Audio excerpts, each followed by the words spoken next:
మేము రాగానే అన్ని సకాలంలో ఇస్తాం,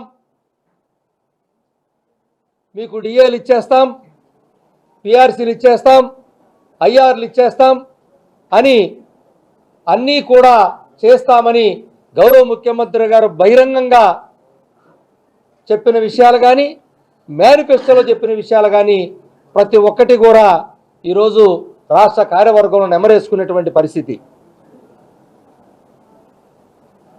మరి ఈ రోజున గతంలో జరిగినటువంటి 20వ తారీఖు సమావేశంలో ఆ సమావేశాన్ని ఈరోజు జరిగే రాష్ట్ర కార్యవర్గ సమావేశం ఉందని అప్పటికే ప్రభుత్వానికి స్పష్టం చేస్తున్నాం. మరి ఆ రోజున ఆర్థికేతర ఫైనాన్షియల్ నాన్ ఫైనాన్షియల్ అంశాలన్నీ కూడా అంటే ఇటు ఐఆర్ మొదలుకొని డిఎల్ దగ్గర నుంచి రావాల్సిన వేల కోట్ల బకాయిల దగ్గర నుంచి అనేక ఆర్థికేతర అంశాలను కూడా వారికి స్పష్టంగా చెప్పాం. అందులో కాంట్రాక్ట్ ఉద్యోగుల క్రమబద్ధీకరణ అడిగాం, అవుట్సోర్స్ ఉద్యోగుల సంక్షేమ పథకాల గురించి మాట్లాడాం, పెన్షన్లకు రావాల్సినటువంటి కోట్లాది రూపాయల బకాయిల గురించి మాట్లాడాం, గ్రామవార్డు సచివాలయ ఉద్యోగుల సమస్యల గురించి మాట్లాడాం. ఇలా అనేక సెక్టార్లు అన్ని విషయాలు కూడా వారి దృష్టికి తీసుకెళ్ళాం. అంటే అన్ని సెక్టార్లు కూడా ఏ ఒక్కరికి కూడా ఈ ప్రభుత్వం వచ్చినాక మమాని మొదలుపెట్టింది లేదు కాబట్టి అన్ని అంశాలను కూడా ఆ రోజు వారి దృష్టికి తీసుకెళ్ళాం. ఏ అంశమూ పరిష్కారానికి రాలేదు. ఈరోజు మా బకాయిలు వేల కోట్ల ఉన్న సంగతి గౌరవ ముఖ్యమంత్రి గారే స్వయంగా అసెంబ్లీలో ప్రకటించారు. ఇప్పుడు బకాయిల మాట సంగతి లేదు, పిఆర్సీ లేదు, డిఏ లేవు, ఐఆర్ లేదు, ఏ చర్చ లేదు. మరి ఒక్కొక్క ఉద్యోగికి మాకు రావాల్సిన బకాయిలు సూచాయగా ఈరోజు లెక్కలు తీస్తే 3 నుంచి 5 లక్షల దాకా ఒక్కొక్క ఉద్యోగికి బకాయి ఉంది. ఒక్కొక్క ఉద్యోగికి కనీసం మాకు తెలిసింది, ఇంకా తెలియని ఎన్నో తెలియదు. అదే రిటైర్ అయినటువంటి ఉద్యోగి వారికి రావాల్సిన బకాయిలు చూస్తే 15 నుంచి 25 లక్షలు రావాల. 15 నుంచి 25 లక్షల దాకా బకాయిలు పడ్డాయి. ఇన్ని వేల కోట్ల రూపాయలు బకాయిలు పెట్టుకొని మాకు ఇవ్వాల్సి ఉంటే,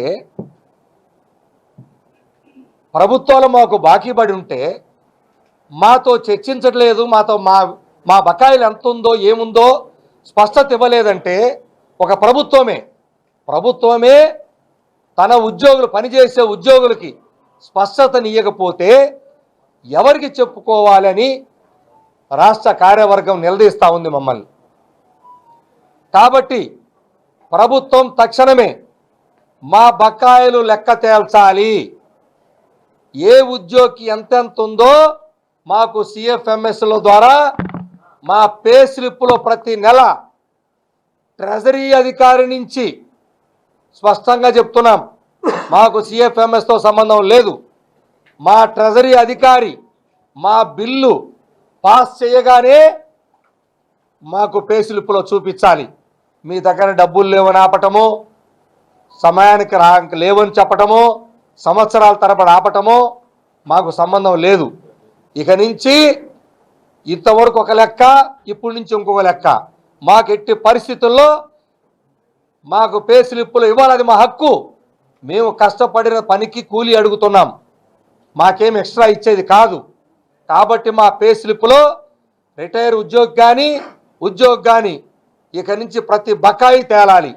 ఇంతకుముందు ఇవ్వాల్సిన బకాయిలు చెప్పండి, ఇక నుంచి మాకు రావాల్సింది చెప్పండి. ఈరోజు దాదాపుగా 4 డిఏలు పెండింగ్ ఉన్నాయి. ఒక ఆయన భాష్యం చెప్తా ఉన్నాడు, చూశాను ఎక్కడో. కరువు ఎక్కడొచ్చింది రాష్ట్రంలో? కరువు బత్యం ఎందుకు ఇస్తారు? కరువు వస్తే కదా ఇచ్చేది, కరువు వస్తే ప్రజలకు కదా ఇవ్వాలి, ఉద్యోగులు ఎట్ట అడుగుతారని ఒక ఆయన చెప్తున్నాడు నిన్న. వారికి తెలుసో తెలియకో అని ఉండొచ్చు, వారికి అందుకే తెలియజేస్తా ఉన్నాను మీ ద్వారా. కరువు బత్యం అని కరువు వచ్చిందని అర్థం కాదు. కరువు బత్యం డియర్నెస్ అలవెన్స్, డిఏ అంటే ద్రవ్య భత్యం, అది తెలుసుకోండి. కావాలంటే మీరు యూట్యూబ్లో చెక్ చేసుకోండి. ద్రవ్యం ఎవరు చెప్పాలి? ప్రభుత్వ పెద్దలు చెప్పాలి.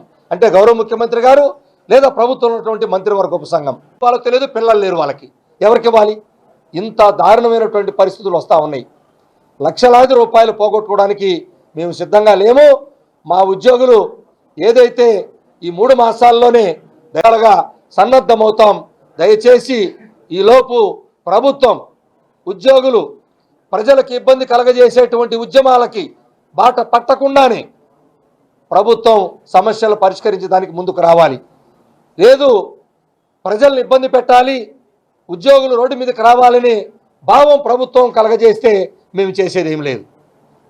లేదా మరి మీ ఉద్దేశం గత ప్రభుత్వంలో వాళ్ళు చేయలేదు, అదే గుర్తుపెట్టుకోవాలని ఏమన్నా మాకు ఆలస్యం చేస్తున్నారా?